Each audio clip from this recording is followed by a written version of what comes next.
Olá, graça e paz, tudo bem com você? Espero que sim. Estamos nos dirigindo para o 24º dia deste grande propósito em orações 60 dias para recomeçar. Um plano, um propósito de 60 dias projetado para ajudar você a começar, melhor dizendo, recomeçar seu relacionamento com Jesus.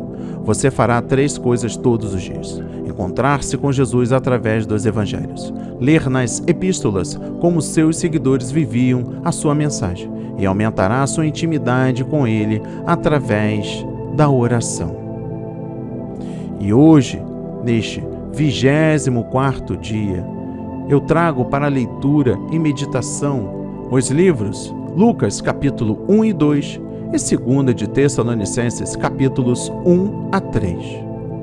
Para a honra e a glória do Senhor, a minha irmã Fabíola Ribeiro de São Paulo está me ajudando neste grande propósito com a leitura dos livros. Vamos para a leitura no livro de Lucas, capítulo 1. Em Lucas 1 diz assim: Tendo, pois, muitos empreendido por em ordem a narração dos fatos que entre nós se cumpriram, segundo nos transmitiram os mesmos que os presenciaram desde o princípio e foram ministros da palavra, pareceu-me também a mim conveniente descrevê-los a ti, ó excelente Teófilo, por sua ordem, havendo já informado minuciosamente de tudo desde o princípio, para que conheças a certeza das coisas, de que já está informado. Existiu no tempo de Herodes, rei da Judéia, um sacerdote chamado Zacarias, da ordem de Abias, e cuja mulher era das filhas de Arão, e o seu nome era Isabel. E eram ambos justos perante Deus, andando sem repreensão em todos os mandamentos e preceitos do Senhor, e não tinham filhos, porque Isabel era estéril, e ambos eram avançados de idade. E aconteceu que, exercendo ele o sacerdócio diante de Deus, na ordem da sua turma, segundo o costume sacerdotal, coube-lhe em sorte entrar no templo do Senhor para oferecer o incenso. E toda a multidão do povo estava fora, orando à hora do incenso. E um anjo do Senhor lhe apareceu posto em pé, à direita do altar do incenso. E Zacarias, vendo-o, turbou-se e caiu o temor sobre ele. Mas o anjo lhe disse: Zacarias, não temas, porque a tua oração foi ouvida, e Isabel, tua mulher, dará à luz um filho, e lhe porás o nome de João, e terás prazer e alegria, e muitos se alegrarão no seu nascimento, porque será grande diante do Senhor, e não beberá vinho, nem bebida forte, e será cheio do Espírito Santo, já desde o ventre de sua mãe, e converterá muitos dos filhos de Israel ao Senhor seu Deus. E irá diante dele no espírito e virtude de Elias, para converter os corações dos pais aos filhos, e os rebeldes à prudência dos justos, com o fim de preparar ao Senhor um povo bem disposto. Disse então Zacarias ao anjo: Como saberei isto? Pois eu já sou velho e minha mulher avançada em idade. E respondendo o anjo, disse-lhe: Eu sou Gabriel, que assisto diante de Deus, e fui enviado a falar-te e dar-te estas alegres novas. E eis que ficarás mudo, e não poderás falar até o dia em que essas coisas aconteçam, porquanto não creste nas minhas palavras, que a seu tempo se hão de cumprir. E o povo estava esperando Zacarias, e maravilhava-se de que tanto se demorasse no templo. E saindo ele, não lhes podia falar, e entenderam que tinha visto alguma visão no templo. E falava por acenos, e ficou mudo. E sucedeu que, terminados os dias de seu ministério, voltou para sua casa. E depois daqueles dias, Isabel, sua mulher, concebeu e por 5 meses se ocultou, dizendo: Assim me fez o Senhor, nos dias em que atentou em mim, para destruir o meu opróbrio entre os homens. E no 6º mês foi o anjo Gabriel enviado por Deus a uma cidade da Galiléia chamada Nazaré, a uma virgem desposada com um varão, cujo nome era José, da casa de Davi, e o nome da virgem era Maria. E entrando o anjo onde ela estava, disse: Salve, agraciada, o Senhor é contigo, bendita és tu entre as mulheres. E vendo-o, ela turbou-se muito com aquelas palavras, e considerava que saudação seria esta. Disse-lhe então o anjo: Maria, não temas, porque achaste graça diante de Deus, e eis que em teu ventre conceberás e darás à luz um menino, e por-lhe-ás o nome de Jesus.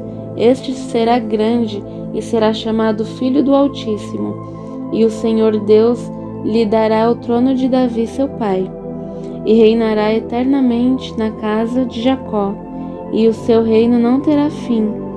E disse Maria ao anjo: Como se fará isto, visto que não conheço varão?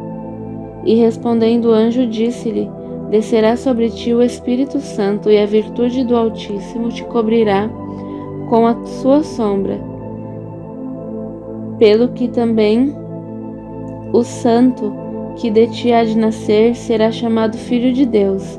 E eis que também Isabel, tua prima, concebeu um filho em sua velhice, e é este o 6º mês para aquela que era chamada estéril, porque para Deus nada é impossível. Disse então Maria: Eis aqui a serva do Senhor, cumpra-se em mim segundo a tua palavra. E o anjo ausentou-se dela. E naqueles dias, levantando-se Maria, foi apressada às montanhas, a uma cidade de Judá, e entrou em casa de Zacarias e saudou a Isabel.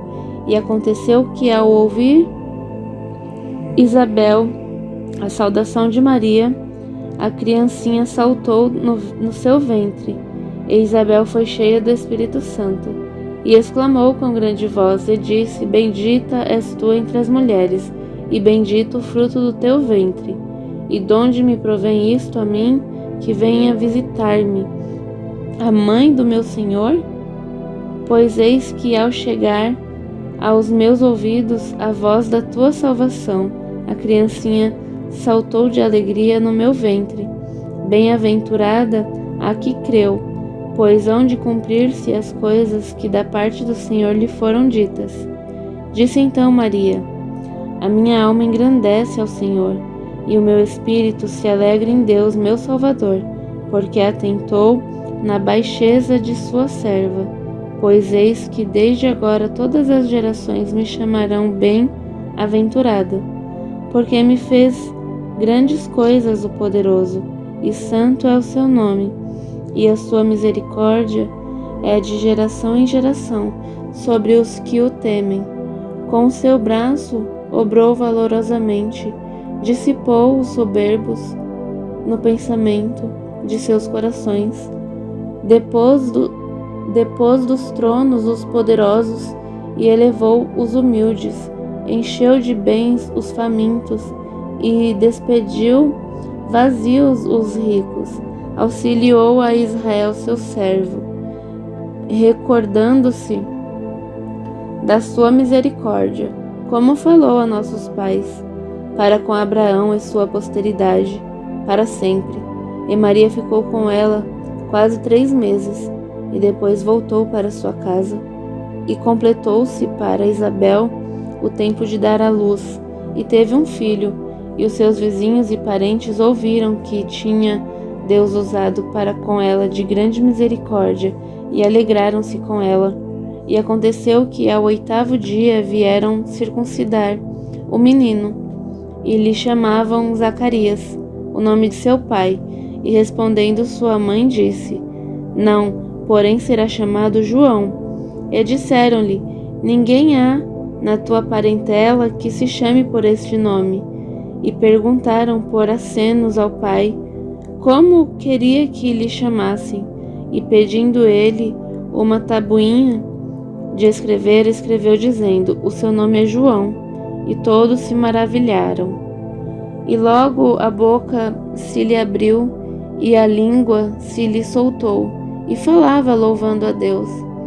E veio temor sobre todos os seus vizinhos, e em todas as montanhas da Judéia foram divulgadas todas essas coisas, e todos os que as ouviam as conservavam em seus corações, dizendo: quem será, pois, este menino? E a mão do Senhor estava com ele.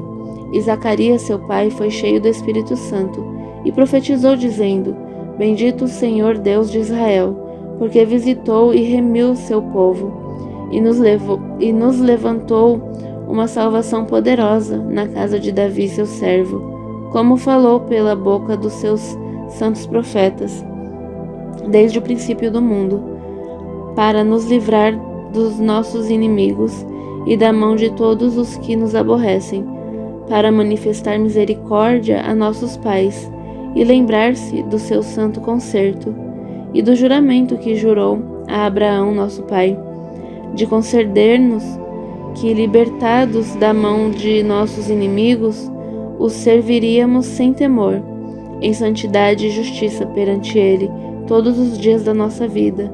E tu, ó menino, serás chamado profeta do Altíssimo, porque hás de ir ante a face do Senhor e a preparar os seus caminhos, para dar ao seu povo conhecimento da salvação, na remissão dos seus pecados, pelas entranhas da misericórdia do nosso Deus, com que o Oriente do Alto nos visitou, para alumiar aos que estão assentados em trevas e sombra de morte, a fim de dirigir os nossos pés pelo caminho da paz. E o menino crescia e se robustecia em espírito, e esteve nos desertos até o dia em que havia de mostrar-se a Israel. Amém. E graças a Deus. No livro de Lucas, capítulo 1, destaca o versículo 15. Vinho, bebida forte. A palavra grega usada para bebida forte é chiquera. Seu significado exato não se conhece, mas sem dúvida corresponde à palavra shekar, do Antigo Testamento. Pode referir-se ao suco doce ou xarope de palmeira, nas suas várias formas, muitas vezes fermentado.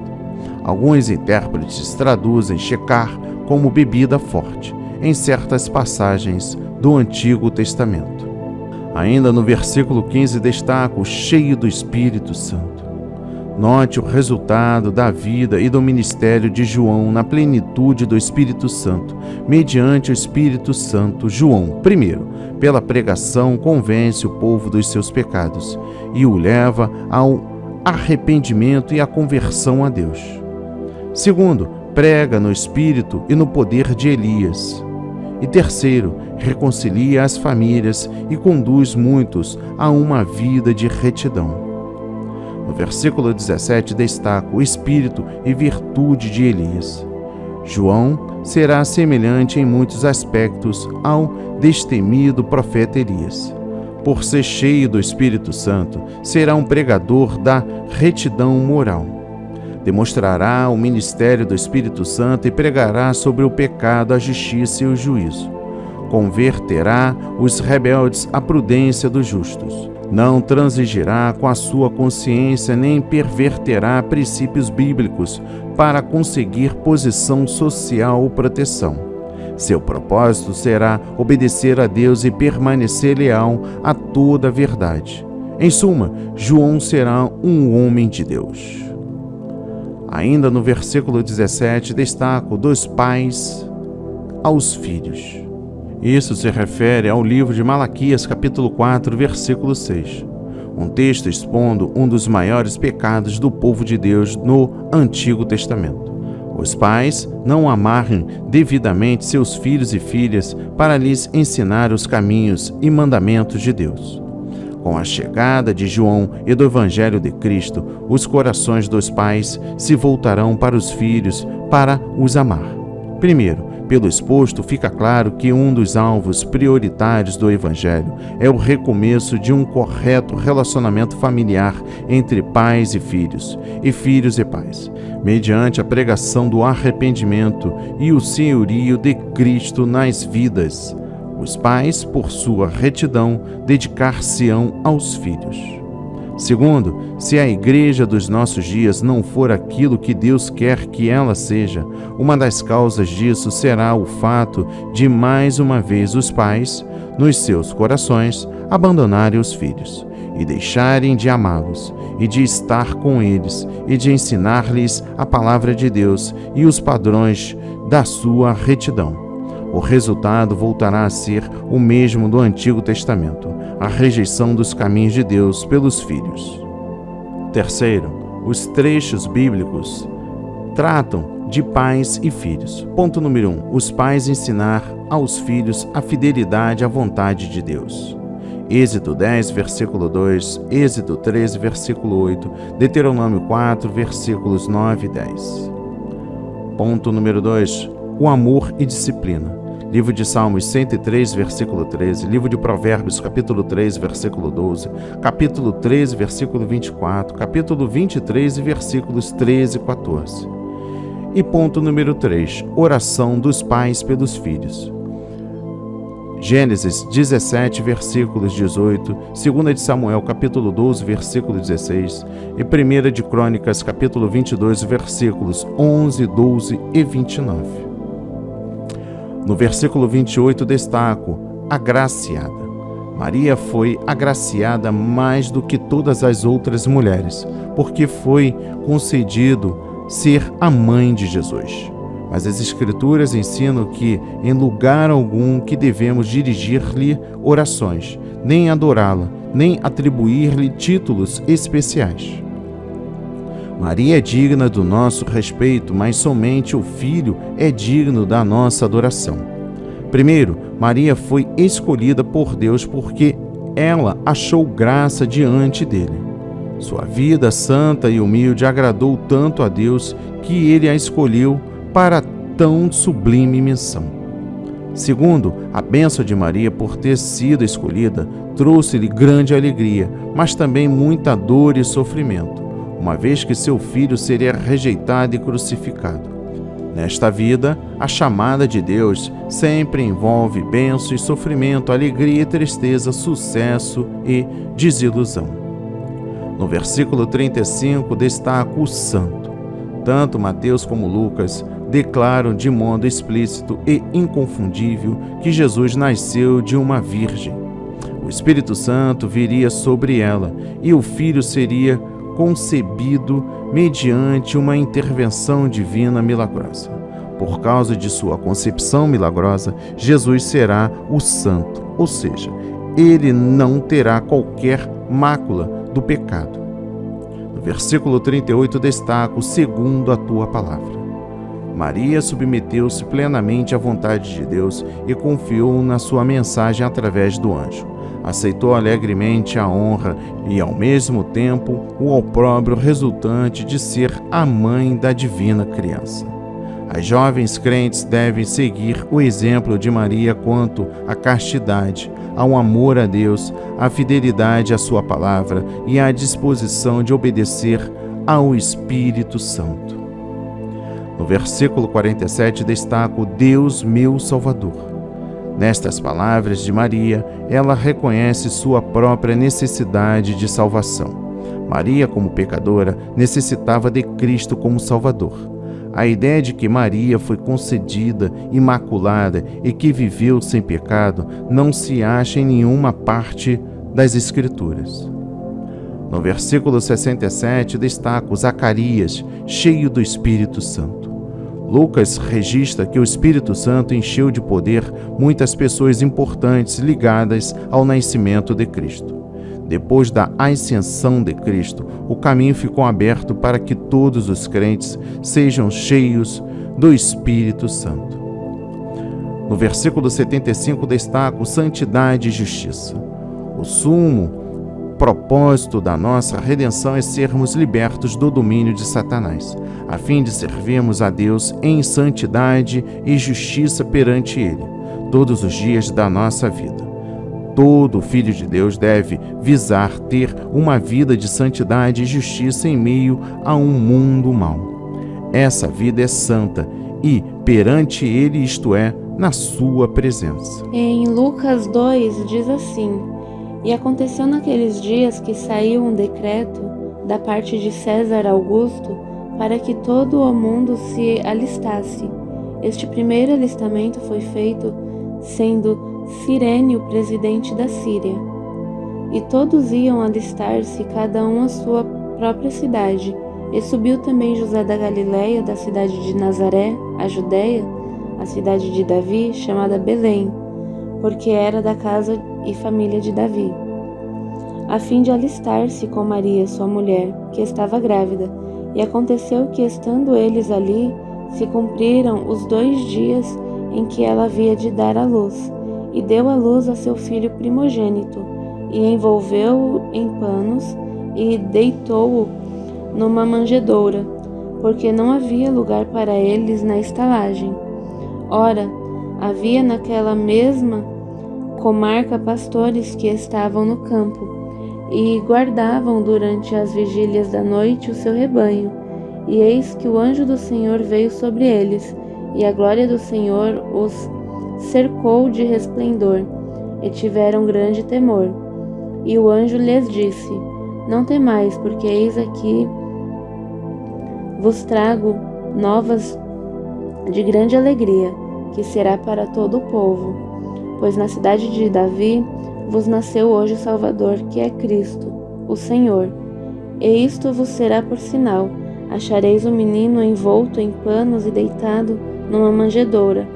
E no mesmo instante apareceu com o anjo uma multidão dos exércitos celestiais, louvando a Deus e dizendo: Glória a Deus nas alturas, paz na terra, boa vontade para com os homens. E aconteceu que, ausentando-se deles, os anjos para o céu disseram aos pastores uns aos outros: Vamos, pois, até Belém, e vejamos isso que aconteceu, e que o Senhor nos fez saber. E foram apressadamente, e acharam Maria e José, e o menino deitado na manjedoura. E vendo-o, divulgaram a palavra que acerca do menino lhes fora dita. E todos os que ouviram se maravilharam do que os pastores lhes diziam. Mas Maria guardava todas estas coisas, conferindo-as em seu coração. E voltaram os pastores, glorificando e louvando a Deus por tudo o que tinham ouvido e visto, como lhes havia sido dito. E quando os 8 dias foram cumpridos, para circuncidar o menino, foi-lhe dado o nome de Jesus, que pelo anjo lhe fora posto antes de ser concebido. E cumprindo-se os dias da purificação segundo a lei de Moisés, o levaram a Jerusalém, para o apresentarem ao Senhor, segundo o que está escrito na lei do Senhor: todo macho primogênito será consagrado ao Senhor, e para darem a oferta segundo o disposto na lei do Senhor, 1 par de rolas ou 2 pombinhos. Havia em Jerusalém um homem cujo nome era Simeão, e este homem era justo e temente a Deus, esperando a consolação de Israel, e o Espírito Santo estava sobre ele. E fora-lhe revelado pelo Espírito Santo que ele não morreria antes de ter visto o Cristo do Senhor. E pelo Espírito foi ao templo, e quando os pais trouxeram o menino Jesus para com ele, procederem segundo o uso da lei. E então o tomou em seus braços, e louvou a Deus e disse: Agora, Senhor, despedes em paz o teu servo segundo a tua palavra. Pois já os meus olhos viram a tua salvação, a qual tu preparaste perante a face de todos os povos, luz para alumiar as nações, e para a glória de teu povo Israel. E José e sua mãe se maravilharam das coisas que dele se diziam. E Simeão os abençoou, e disse a Maria sua mãe: Eis que este é posto para queda e elevação de muitos em Israel, e para sinal que é contraditado, e uma espada traspassará também a sua própria alma, para que se manifestem os pensamentos de muitos corações. E estava ali a profetisa Ana, filha de Fanuel, da tribo de Aser. Esta era já avançada em idade, e tinha vivido com o marido 7 anos, desde a sua virgindade, e era viúva de quase 84 anos, e não se afastava do templo, servindo a Deus em jejuns e orações, de noite e de dia. E sobrevindo na mesma hora, ela dava graças a Deus e falava dele a todos os que esperavam a redenção em Jerusalém. E quando acabaram de cumprir tudo segundo a lei do Senhor, voltaram a Galiléia, para sua cidade de Nazaré. E o menino crescia e se fortalecia em espírito, cheio de sabedoria, e graça de Deus estava sobre ele. Ora, todos os anos iam seus pais a Jerusalém, à festa da Páscoa, e tendo ele já 12 anos, subiram a Jerusalém segundo o costume do dia da festa. E regressando eles, terminados aqueles dias, ficou o menino Jesus em Jerusalém, e não o souberam seus pais.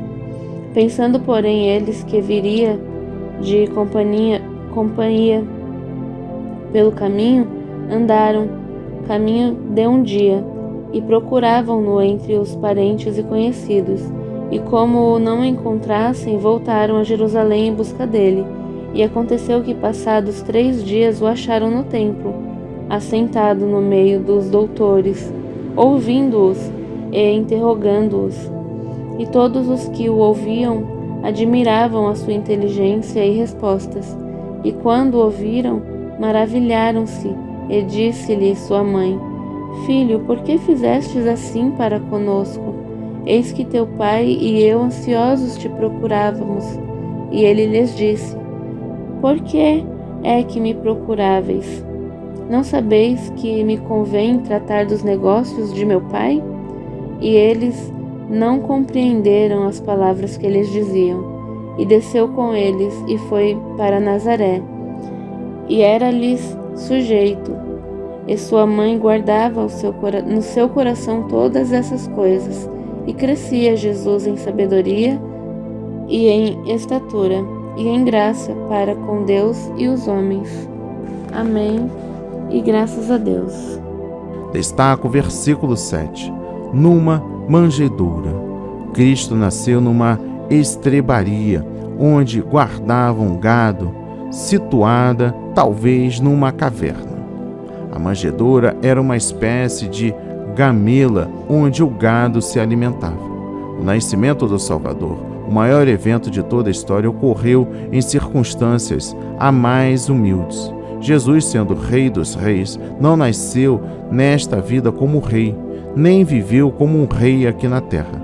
Os filhos de Deus são sacerdotes e reis.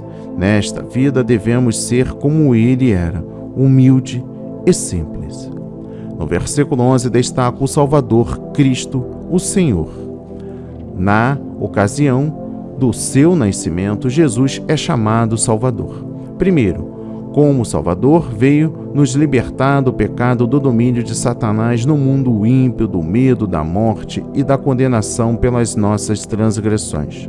Segundo, o Salvador também é Cristo, o Senhor. Foi ungido como Messias de Deus e o Senhor que reina sobre o seu povo. Ninguém pode ter Cristo como Salvador enquanto o recusa como Senhor.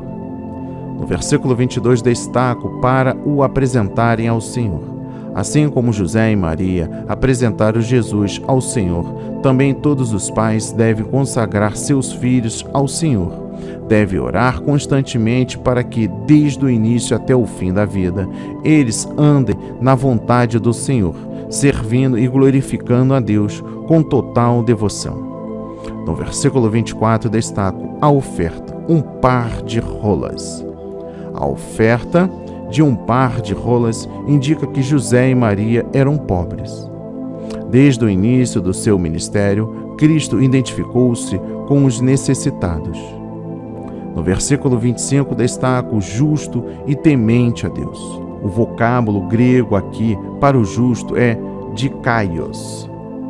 A ideia original é reto. No Antigo Testamento, este termo não significa uma simples conformidade com regras e leis, mas que o homem vive em retidão diante de Deus, tanto no coração como no viver. Primeiro, a retidão de que Deus requeria no Antigo Testamento era a do coração, baseada na verdadeira fé, no amor e temor a Deus. A evidência dessa condição no coração dos pais de João Batista revela-se nas palavras vivendo irrepreensivelmente em todos os mandamentos e preceitos do Senhor. Segundo, os justos do Antigo Testamento não eram perfeitos. Quando cometiam pecado, obtinham perdão, oferecendo a Deus um sacrifício de animal em atitude de sincero arrependimento. Ainda no versículo 25, esperando a consolação. Numa época de condições espirituais deploráveis, o justo Simeão era dedicado a Deus e cheio do Espírito Santo, esperando com fé, paciência e grande anseio a vinda do Messias. Semelhantemente, nos últimos dias da presente era, quando muitos abandonam a fé apostólica no Novo Testamento e a bendita esperança da vinda de Cristo, sempre haverá os Simeões fiéis. Outras pessoas podem depositar suas esperanças nesta vida e neste mundo, mas os fiéis serão como o servo leal que mantém-se em vigília durante a longa e escura noite, esperando a volta do seu mestre. Nossa maior bênção será ver face a face o Cristo do Senhor, estar pronto na sua vinda e habitar para sempre na sua presença. E encerramos nos versículos 36 e 37, destaco Ana servindo a Deus. Ana era uma profetisa que esperava devotadamente a vinda de Cristo. Permaneceu viúva durante muitos anos, sem voltar a casar-se, dedicando-se ao Senhor em jejum e orações, de noite e dia. A Bíblia ensina que o estado de solteiro pode ser uma bênção maior do que a de estado marital. Paulo declara que os solteiros têm maior oportunidade de ocupar-se com as coisas do Senhor, para agradar-lhe e a ele dedicar-se com toda a devoção. O menino crescia. Preste atenção na mensagem no versículo 40. Como verdadeiro homem, Jesus experimentou o crescimento físico e mental. Crescia em sabedoria conforme a graça de Deus. Era perfeito quanto à natureza humana, prosseguindo para a maturidade segundo a vontade de Deus. Crescia Jesus em sabedoria. Preste atenção na mensagem no versículo 52. Entre o livro 2 de Lucas, capítulo 52, ao livro de Lucas, capítulo 3, versículo 1, passaram-se cerca de 18 anos da vida de Jesus sem haver menção deles. Como foi a sua vida durante esses anos? No livro de Mateus 13, versículo 55, e livro de Marcos, capítulo 6, versículo 3, nos deixam ver que Jesus cresceu em uma família numerosa, que seu pai era carpinteiro e que ele aprendera aquele ofício. É provavelmente que José tenha morrido antes de Jesus começar seu ministério público e que Jesus tenha sustentado sua mãe e seus irmãos e irmãs mais novos. O ofício de carpinteiro incluía os consertos domésticos, a fabricação de móveis e a construção de implementos agrícolas, tais como arados e jugos. Durante todos esses anos, ele crescia e se desenvolvia tanto física como espiritualmente, de conformidade com a vontade de Deus, plenamente consciente de que Deus era seu Pai. Vamos para a leitura no livro 2 de Tessalonicenses, capítulo 1. Em 2 Tessalonicenses 1 diz assim: Paulo e Silvano e Timóteo, a igreja dos Tessalonicenses, em Deus nosso Pai e no Senhor Jesus Cristo, graça e paz a vós da parte de Deus nosso Pai e da do Senhor Jesus Cristo.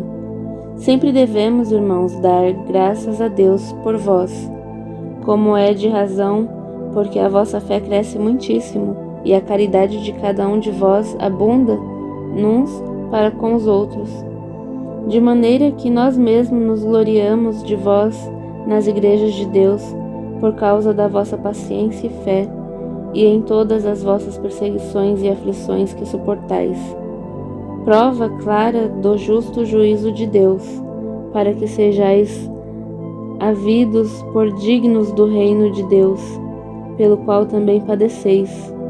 Se de fato é justo diante de Deus que dê em paga tribulação aos que vos atribulam, e a vós que sois atribulados, descanso conosco, quando se manifestar o Senhor Jesus desde o céu, com os anjos do seu poder, como labareda de fogo, tomando vingança dos que não conhecem a Deus e dos que não obedecem ao Evangelho de nosso Senhor Jesus Cristo, os quais por castigo padecerão eterna perdição ante a face do Senhor e a glória do seu poder, quando vier para ser glorificado nos seus santos e para se fazer admirável naquele dia em todos os que creem, porquanto o nosso testemunho foi crido em vós, pelo que também rogamos sempre por vós, para que o nosso Deus vos faça dignos da sua vocação e cumpra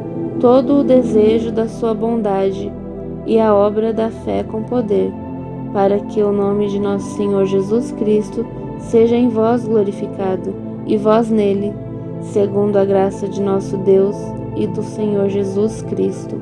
Amém. E graças a Deus. No capítulo 1 destaca o versículo 5, o justo juízo de Deus. Os tessalonicenses estavam perseverando na fé, em meio a perseguições e aflições. Sua atitude era uma prova do justo juízo de Deus, significando que ele considerava os tessalonicenses dignos da sua graça e do seu reino, pelos quais sofriam. Tais sofrimentos injustos também eram prova de que os perseguidores se opunham ao próprio povo de Deus e que, portanto, receberiam a devida retribuição da parte de Deus. Descanso conosco. Vamos compreender a mensagem no versículo 7. Embora Deus vá retribuir aos ímpios no começo da tribulação, a retribuição completa ocorrerá somente no fim da presente era, quando o Senhor Jesus voltar à terra para julgar os ímpios. Semelhantemente, alívio parcial virá ao povo de Deus quando forem removidos da terra para estarem com Ele para sempre. Mas o descanso completo ocorrerá somente quando Jesus voltar à terra, com os seus santos para julgar o mal e governar a raça humana. O descanso completo haverá quando Jesus for em vós glorificado e vós nele, no dia final. Essa é a vitória total quando a justiça reinar, o pecado for derrotado e os fiéis seguidores de Cristo forem vindicados. Eterna perdição. Vamos compreender a mensagem no versículo 9. Esta é a declaração mais clara nas epístolas de Paulo, no tocante ao castigo eterno dos ímpios, quando vier para ser glorificado. Preste atenção na mensagem no versículo 10. Este trecho não trata do momento em que os crentes serão arrebatados para encontrar-se com Cristo. Fala, sim, da revelação que Jesus Cristo, em poder e grande glória para destruir o presente sistema mundial e inaugurar seu reino milenar na terra. Vamos para a leitura no livro 2 de Tessalonicenses, capítulo 2. Em 2 Tessalonicenses 2 diz assim: Ora, irmãos, rogamo-vos pela vinda de nosso Senhor Jesus Cristo e pela nossa reunião com Ele, que não vos movais facilmente do vosso entendimento, nem vos perturbeis quer por espírito, quer por palavra, quer por epístola, como de nós, como se o dia de Cristo estivesse já perto. Ninguém de maneira alguma vos engane, porque não será assim sem que antes venha a apostasia e se manifeste o homem do pecado, o filho da perdição, o qual se opõe e se levanta contra tudo o que se chama Deus ou se adora, de sorte que se assentará como Deus no templo de Deus, querendo parecer Deus. Não vos lembreis de que estas coisas vos dizia quando ainda estava convosco? E agora vós sabeis o que o detém, para que a seu próprio tempo seja manifestado, porque já o mistério da injustiça opera. Somente há um que agora resiste até que do meio seja tirado. E então será revelado o iníquo, a quem o Senhor desfará pelo assopro da sua boca, e aniquilará pelo esplendor da sua vinda, a esse cuja vinda é segundo a eficácia de Satanás, com todo o poder e sinais e prodígios de mentira, e com todo o engano da injustiça para os que perecem, porque não receberam o amor da verdade para se salvarem, e por isso Deus lhes enviará a operação do erro, para que creiam a mentira, para que sejam julgados todos os que não creram a verdade, antes tiveram prazer na iniquidade. Mas devemos sempre dar graças a Deus por vós, irmãos amados do Senhor, por vos ter Deus elegido desde o princípio para a salvação em santificação do Espírito e fé da verdade, para o que pelo nosso Evangelho vos chamou, para alcançardes a glória de nosso Senhor Jesus Cristo. Então, irmãos, estai firmes e retende as tradições que vos foram ensinadas, seja por palavra, seja por epístola nossa. E o próprio nosso Senhor Jesus Cristo, nosso Deus e Pai, que nos amou e em graça nos deu uma eterna consolação e boa esperança, console os vossos corações e vos conforte em toda a boa palavra e obra. Amém, e graças a Deus. No capítulo 2 destaca o versículo 1, a vinda de nosso Senhor Jesus Cristo. Na sua primeira epístola aos Tessalonicenses, Paulo garantiu que todos os crentes verdadeiros serão arrebatados para encontrar o Senhor nos ares, e assim ficarão para sempre com Ele. Este evento os livraria da ira futura de Deus sobre a terra. Agora, porém, os falsos mestres ensinavam que o dia de Senhor, dia de Cristo, já havia começado e que a ira final de Deus estava sendo derramada sobre a terra. Não vos movais facilmente, nem vos perturbeis. Preste atenção na mensagem do versículo 2. Os Tessalonicenses estavam perturbados por causa do que os falsos mestres estavam ensinando sobre o dia do Senhor. Paulo lhes para não se alarmarem, porque o dia da ira de Deus ainda não era chegado. Duas coisas assinalarão essa chegada. Primeiro, havendo uma apostasia específica, e segundo, manifestar-se o homem do pecado. Paulo declara em seguida que esses dois eventos não se cumprirão enquanto um que agora resiste seja tirado. As palavras de Paulo, quer por espírito, quer por palavra, talvez indiquem que os falsos ensinos eram transmitidos através de línguas, com interpretação ou através de profecia. Sem que antes, preste atenção na mensagem no versículo 3. Paulo explica os eventos que assinalarão o início do dia do Senhor e passa a considerar a destruição do homem do pecado e dos ímpios no final desta era. A sequência dos eventos será assim. Primeiro, no decurso de toda a época da Igreja, o mistério da injustiça está em ação, o que nos faz lembrar que o fim está chegando. O mal se tornará cada vez mais desenfreado à medida que a história chega ao fim. Segundo, à medida que o mistério da injustiça predomina e a apostasia na igreja atingirá proporções cada vez maiores. Terceiro, o detentor, isto é, o que restringe o mistério da injustiça, é então tirado do meio. Quarto, em seguida manifesta-se o homem do pecado. Quinto, a apostasia chega ao auge, na sua rebelião total contra Deus e a sua palavra. Deus envia uma influência enganadora sobre aqueles que não amam a verdade. Sexto, mais tarde o homem do pecado é destruído com todos aqueles que tiveram prazer na iniquidade. Isso ocorre à vinda de Cristo depois da tribulação, isto é, no fim desta era. No versículo 6 destaco o que o detém. Algo está detendo o homem do pecado. Quando aquele que o detém for tirado do meio, começará o dia do Senhor. Já o mistério da injustiça opera. Preste atenção na mensagem no versículo 7. O mistério da injustiça é uma atividade secreta dos poderes malignos do decurso da história da humanidade, preparando o caminho para a apostasia e o homem do pecado. Primeiro, é um processo enganoso que ilude os incrédulos e induzirá muitos crentes a se desviarem da verdadeira fé e aceitar a mentira personificada da Igreja Apóstata. Implica um espírito ou movimento contra a verdadeira fé bíblica e a lei divina. Procura libertar-se das restrições morais e deleita-se no pecado. Segundo, embora essa tendência maligna já operasse nos dias de Paulo, ela será comum em geral no mundo e no cristianismo, perto do fim da presente era. A quem o Senhor desfará.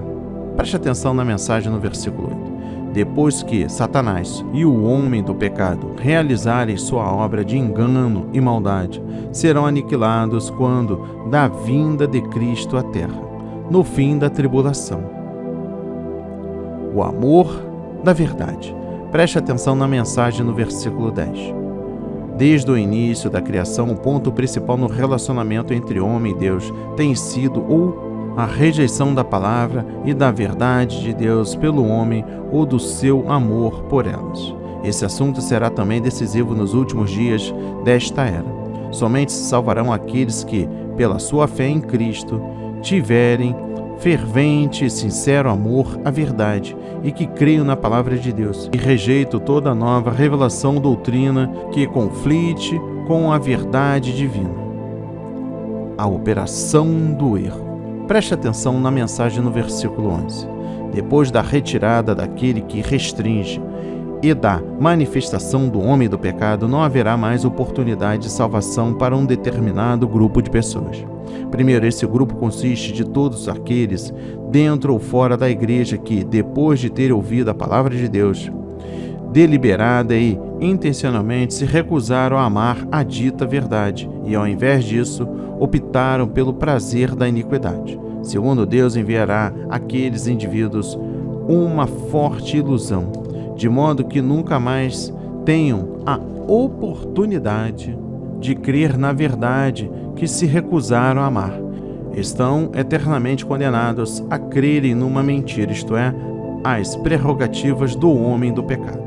Terceiro, o propósito de Deus ao enviar a operação do erro ou forte ilusão é para que sejam condenados.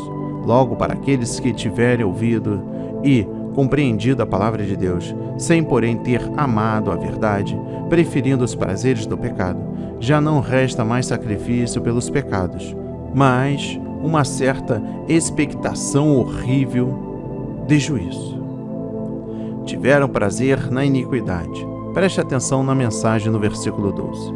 Ter prazer no pecado, quando se deveria amar a verdade, será o fator decisório do julgamento da parte de Deus nos últimos dias.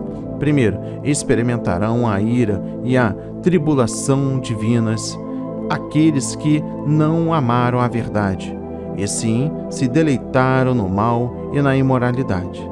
Serão entregues ao engano demoníaco, ao poder das trevas e à justiça divina. Segundo, sofrerão julgamento no dia do Senhor, não somente incrédulos, mas também os culpados de apostasia da verdadeira fé. Os tais preferiram o pecado ao prazer em Deus e recusaram-se a resistir à imoralidade dos últimos dias. Vamos para a leitura no livro 2 de Tessalonicenses, capítulo 3. Em 2 Tessalonicenses 3, diz assim: No demais, irmãos, rogai por nós, para que as palavras do Senhor tenham livre curso e seja glorificada, como também o é entre vós, e para que sejamos livres de homens dissolutos e maus, porque a fé não é de todos, mas fiel é o Senhor, que vos confortará e guardará do maligno. E confiamos de vós no Senhor, que não só fazeis, como fareis o que vos mandamos. Ora, o Senhor encaminhe os vossos corações na caridade de Deus e na paciência de Cristo. Mandamo-vos, porém, irmãos, em nome de nosso Senhor Jesus Cristo, que vos aparteis de todo o irmão que andar desordenadamente, e não segundo a tradição que de nós recebeu, porque vós mesmos sabeis como convém imitar-nos, pois que não nos ouvemos desordenadamente entre vós, nem de graça comemos o pão de homem algum, mas com trabalho e fadiga, trabalhando noite e dia, para não sermos pesados a nenhum de vós, não porque não tivéssemos autoridade, mas para vos dar em nós mesmos exemplo, para nos imitardes, porque quando ainda estávamos convosco, vos mandamos isto, que se alguém não quiser trabalhar, não coma também, porquanto ouvimos que alguns entre vós andam desordenadamente, não trabalhando, antes fazendo coisas vãs. E esses tais, porém, mandamos e exortamos, por nosso Senhor Jesus Cristo, que trabalhando com sossego, comam o seu próprio pão. E vós, irmãos, não vos canseis de fazer bem. Mas se alguém não obedecer a nossa palavra por essa carta, notai o tal, e não vos mistureis com ele, para que se envergonhe. Todavia não tenhais como inimigo, mas admoestai-o como irmão. Ora, o mesmo Senhor da paz vos dê sempre paz de toda maneira. O Senhor seja com todos vós. Saudação da minha própria mão, de mim, Paulo, que é o sinal em todas as epístolas, assim escrevo. A graça de vosso Senhor Jesus Cristo seja com todos vós. Amém. Amém e graças a Deus. E por fim, o capítulo 3 destaca o versículo 1. Rogai por nós. O que Paulo conseguiu fazer por Cristo foi devido, em parte, às orações do povo de Deus. Daí ele frequentemente pedir orações àqueles a quem ministrava, certo de que a vontade de Deus para a sua vida e ministério não seria plenamente cumprida sem as orações e intercessões dos irmãos na fé. Esse princípio espiritual continua válido. Precisamos das orações dos outros crentes e eles precisam das nossas. Se houvesse contínua intercessão nas igrejas, a vontade de Deus será realizada e os propósitos de Satanás frustrados, e o pleno poder do Espírito Santo será manifestado. Vos guardará do maligno. Preste atenção na mensagem no versículo 3. Quando os crentes oram com fervor, podem ter a certeza de que Deus os protege contra Satanás. Deus os fortalece para enfrentarem qualquer tentação que os assaltar e os protegerá contra as forças poderosas do mal. Todo irmão que andar desordenadamente. Preste atenção na mensagem no versículo 6. Esses que andavam desordenadamente eram desocupados e inimigos do trabalho. Tiravam proveito da generosidade da igreja e dependiam também dos irmãos que ganhavam a vida trabalhando normalmente. Primeiro, Paulo diz que tais pessoas devem ser disciplinadas mediante a recusa de lhes dar sustento e o privá-los da comunhão da igreja. Segundo, embora Paulo ensine que se ajude aos verdadeiramente necessitados, ele não ensina em parte alguma que se deva dar comida ou dinheiro às pessoas em perfeitas condições físicas de trabalho, que não querem emprego fixo para ganhar a vida. E chegamos ao final do livro 2 de Tessalonicenses, capítulo 3. Trabalhando com sossego. Preste atenção na mensagem no versículo 12. Os cristãos não devem ser ociosos, mas trabalhar com afinco e constância para ganhar o próprio sustento e o da família, além de ter com que ajudar os necessitados. Que a mensagem de hoje toque o seu coração, transforme a sua vida para a honra e a glória do Senhor.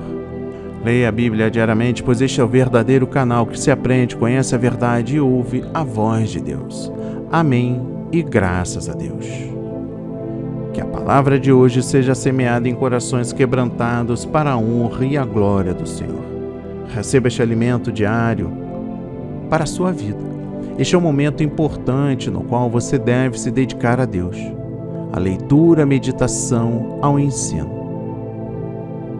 Espero que a mensagem tenha colocado a verdade em seu coração e assim, na hora que você for se dedicar em oração a Jesus, Ele possa restaurar a sua vida segundo a sua vontade. Em nome de Jesus, oremos. Pai amado, bendito, pois Teu é o reino, o poder e a glória para sempre, meu Pai. Amém. Jesus, eu Te amo com todo o meu coração, alma, mente e corpo. Eu amo o meu próximo como a mim mesmo. Comprometo-me hoje a promover o Seu reino para a Sua glória. Que o Senhor nos liberte do passado, do cativeiro do inimigo, e que, através da nossa restauração, da minha restauração diante de Ti, possamos pescar mais vidas para o Seu reino, propagar o Evangelho segundo a Sua vontade, e que sejamos vistos como a imagem e semelhança de Ti. Em nome de Jesus oramos e agradecemos para todos sempre. Amém e graças a Deus.